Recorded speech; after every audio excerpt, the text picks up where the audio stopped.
From the moment you were born and got out of the hospital as a little child, your parents were obliged to register your existence as a citizen. As you grew up, you were told that there were certain things that you had to abide by. To a great extent, you were told how to live, what you should and shouldn't do, and the consequences that would result if you did not follow the standard. But did you ever wonder why?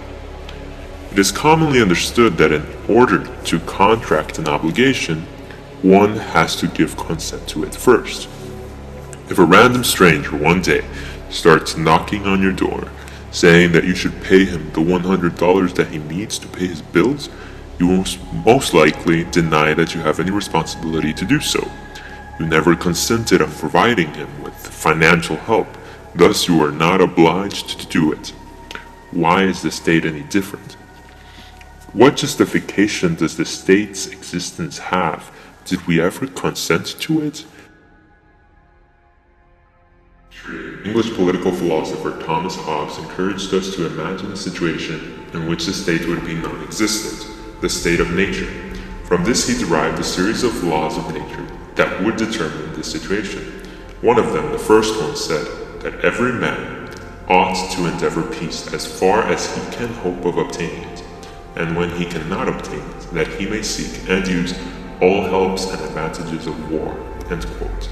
Second, that a man be willing, when others are so too, as far forth as for peace and defense of himself he shall think it necessary to lay down his rights to all things, and be contented with so much liberty against other men as he would allow other men against himself. End quote. At the end of his major piece, he concluded, however, that he would inevitably fall into a state of war, of all against all, which could only be remedied by the existence of a state. This is interpreted as consent. English philosopher John Locke, however, argues rather differently, saying that the consent we give to the state is not explicit, but tacit. For instance, by using the public transportation or healthcare services that our government provides us, we are implicitly agreeing to their supremacy.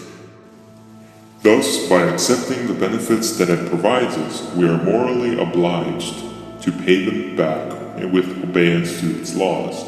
Is this true, though? If I receive a bunch of unrequested gifts from people I don't know, and presents I did not ask for, do I have to give them something in return? Seems rather questionable. There are many other accounts for the justification of the state, but this is something to leave you to question yourself, on your own accord, or not. But remember, questions are always the key.